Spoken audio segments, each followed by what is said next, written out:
past that we have read about, the apostles of Jesus, many of them were killed because they stood with the scriptures. Even in such situations and circumstances, I encourage you to stand with the scriptures, because in the long run you will never lose out. Amen. Even in this life and in the life to come, when you stand with the scriptures, you will never lose. And so I am saying, to this month of May, our theme is stand with the scriptures. Amen? Amen. Let's go to John chapter 10, verse 35. These are the words of Jesus himself. These are the words of Jesus himself. We're going to read so many scriptures. Please bear with me. Stand with the scriptures. In John chapter 10 and verse 35, the Bible says, if he called them gods to whom the word of God came, and the scripture cannot be broken. The scripture cannot be broken. That means the scriptures cannot fail. The scriptures cannot go unfulfilled. Every scripture that you read in the Bible will surely come to pass. No matter how long it will take, the scriptures cannot be broken. And it is Jesus that is saying that, the Son of God himself. Also, in Luke chapter 24, please, before we go into my outline. In Luke 24, Jesus said, or the word of God says, out of Luke chapter 24, let me read. Ought not the Christ to have suffered these things and to enter into his glory? And beginning at Moses and all the prophets, he expounded to them in all the scriptures the things concerning himself. Please, could somebody be in the media? We need those scriptures. Pardon? Oh, Luke 24, verse 26 to 27. Sorry. Luke 24, 26 to 27. All right, sorry. All right. No, New King James Version, please. Are we there? Yes. He said, ought not the Christ, that is the Messiah, to have suffered these things and to enter into his glory. Verse 25. 27, excuse me. And beginning at what? Moses and all the prophets, he expounded to them in all the scriptures the things concerning himself. Now, Jesus said, everything written about him, right from Moses and the prophets. In fact, another verse that we're going to read later talks about from Moses to Psalms and the prophet. In other words, everything about my life is based on the scriptures. Jesus Christ. When he talks about Moses, he's talking about the Pentateuch, the 5 books of Moses.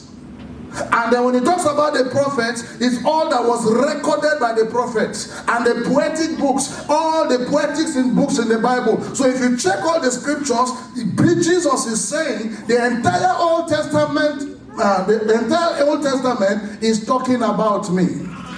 Is speaking about me. That is what Jesus is saying. So if Jesus, the Son of God, is saying, I get my reference, I get my identity, I get my description from the scriptures, that means that if you build your life on the scriptures, you too cannot fail.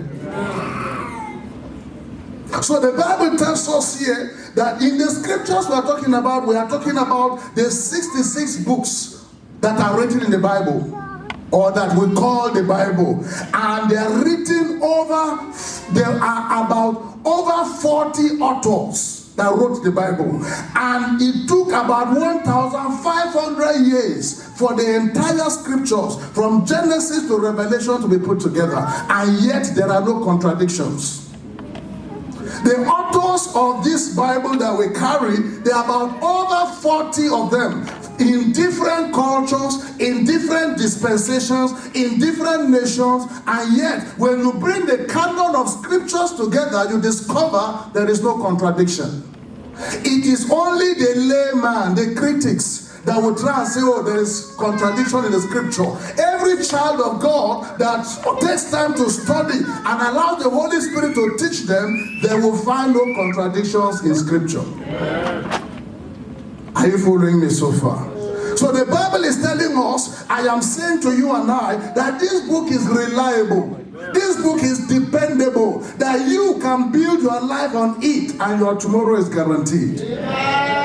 Your future is guaranteed. You will never miss it. Why? Because the scriptures cannot be broken. Jesus said so, not a pastor, not one of the apostles, not one of the prophets. Jesus, the incarnated word of God, said so that the scriptures cannot be broken. Praise God.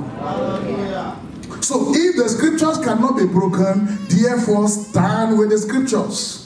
Look at what the Bible says about the scriptures again. In Proverbs chapter 8, verse 8, it is during the study of this series that I saw this verse. I love this verse. I fell in love with it. Proverbs chapter 8, verse 8. Look at what the Bible says. It says, Proverbs chapter 8, verse 8.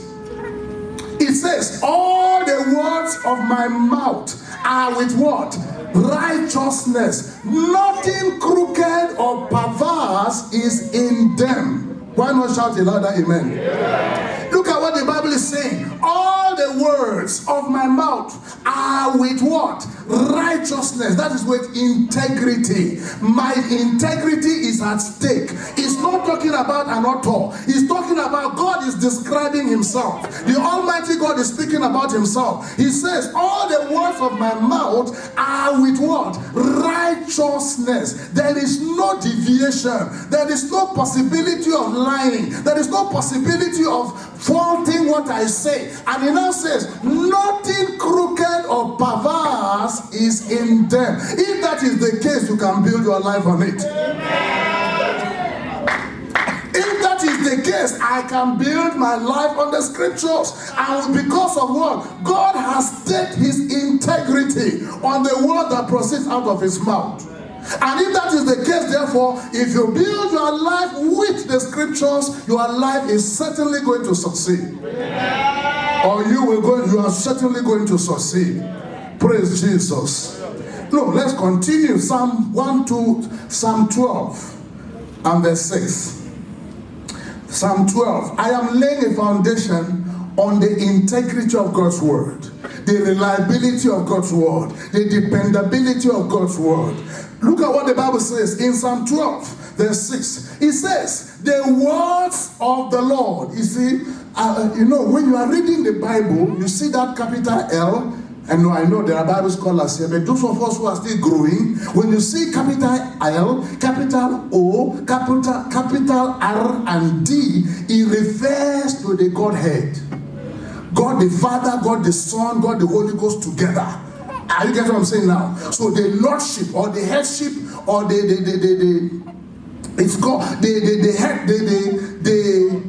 the personified both God the Father, God the Son, God the Holy Ghost together are the ones speaking.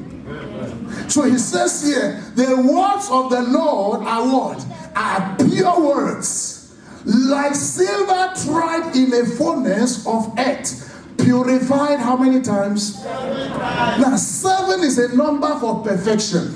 In other words, when we talk about, it talks about silver tried in a furnace. It's using what goldsmiths do to get gold, pure gold. It has to go through fire. Every impurity must be removed. I don't know what I'm getting. What I'm saying. See, every impurity, it has been tested. It has been proven. It has been checked out. It has gone through fire and come out. Gone through fire and come out. It has gone through the process in the fire that eventually when you look at it, there is a special glass they use in checking gold. Yes. So it has gone and they checked and they found that there is no impurity. God's word has gone through such a test.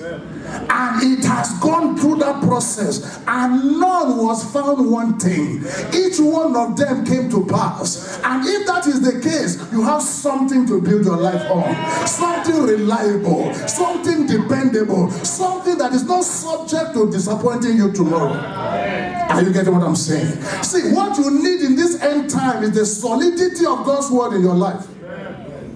Solidity. You see, miracles will come and go. Signs and wonders will come and go. Those things are side attractions to attract you to God. But what will keep you going in whatever situation or circumstance is what? The word of God. Heaven and earth will do what? Pass away. Pass away. But the word will never pass away. We have an advantage in this war. I said we have an advantage in this war. No matter the situation or circumstances, God, when you stand with the word of God, victory is sure for you and I. Are you following me so far? Now look, find another scripture. I'm laying a foundation today. We are staying on this series for 1 month. So let's make sure that the foundation is solid enough. In Psalms 18, verse 30. Look at what the Bible says again. Psalms 18 and verse 30. Psalms 18:30. He says, as for God, everybody say as for God. His way is what? Is perfect. The word of the Lord is proven. Now, you see, this is where I love scripture. When you study it, not just reading through it. See how it started? He started by saying, as for God, his way is perfect. The word of the Lord is proven. Suddenly he changed. That word is now a person.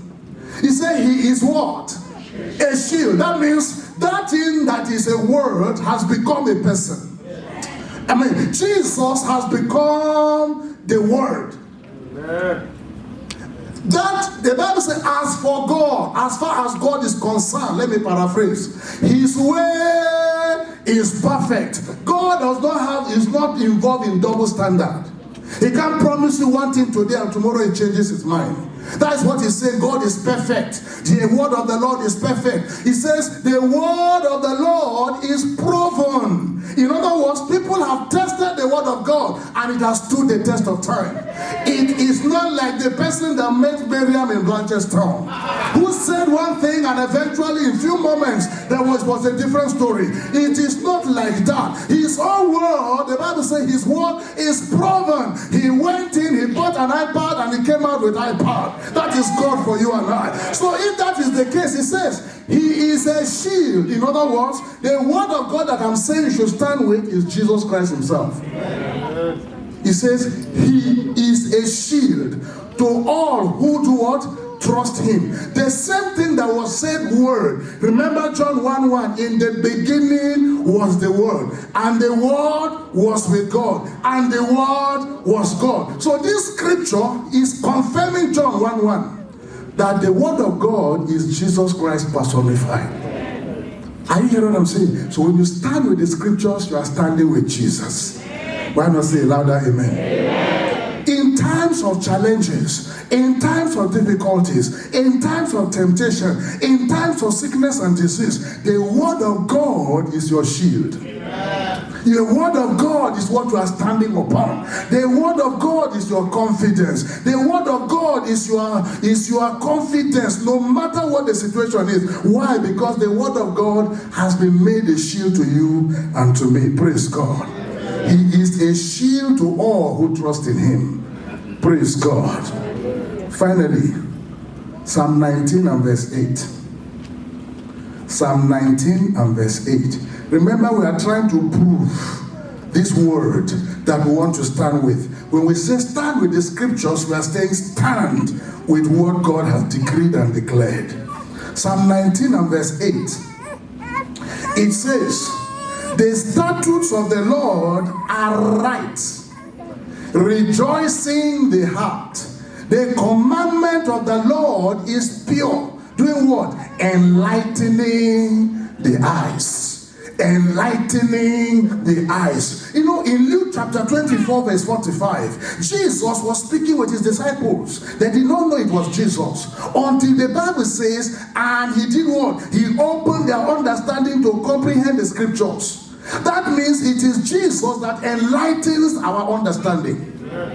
Amen. I pray that you will listen attentively. It says, and he opened. It's here, the Bible says here, the word of God, the statutes of the Lord are right, rejoicing the heart. The commandment of the Lord is pure, enlightening the eyes. In addition, in the New Testament, now Jesus says, and he opened their understanding that they might do what? Comprehend the scriptures. He enlightened their eyes. He enlightened their understanding. Why? Because he is the person that is being written in the Old Testament.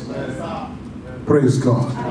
See, the problem we have today is that so many are building their lives on fake things. If politicians speak, you see people become agitated. Have you heard what they said? That God has spoken before the politicians. Many prefer to believe the politicians at the expense of what God has spoken. You must come to a station, you must come to a position or a state that when you hear the politicians speak and you hear what God has already spoken, you should choose to believe what God said. That is what enables you to overcome this world. This is the faith. This is the victory that overcomes the world. Even our faith. What is our faith? Our faith upon the word of God conquers, overcomes whatever is happening in this universe. You must have this strong confidence in the word of God, in the Holy Scriptures. When the Scripture has spoken, no more argument. Don't seek any other counsel. What did God say? What did the scripture say? What has God spoken? No matter what it is, if God has spoken, believe what God has spoken. And it will turn out the way he has spoken it. Praise Jesus. You see, what the devil does is to make us doubt the word of God. He has not changed his principles of temptations. He went to Eve. Has God said? He went to make her, he started by causing her to doubt what God has spoken. Imagine if Eve had stood upon what God said, there would have been no temptation. She wouldn't have been a victim to Satan, or to demons, or to those, to Satan, yes, the devil. There wouldn't have been. Then he went, did God say? She was wavering. She wasn't sure. Did God really say? And because of that, Satan took advantage and eventually defeated her. You cannot be defeated. Amen. The only way you can be defeated is when you doubt the integrity of God's word. Build your life with the scriptures. You will never fail. They may mock you, but it's for a short time. They may think that you are not going anywhere, but very soon your situation will change. Your word, the word of God will always prevail over every situation. No matter how long it will take, God will always come out on top. God will come out always victorious in the mighty name of Jesus. Now let's start. Number one, what do we do? How do we now stand with the scriptures? Number one, we need to search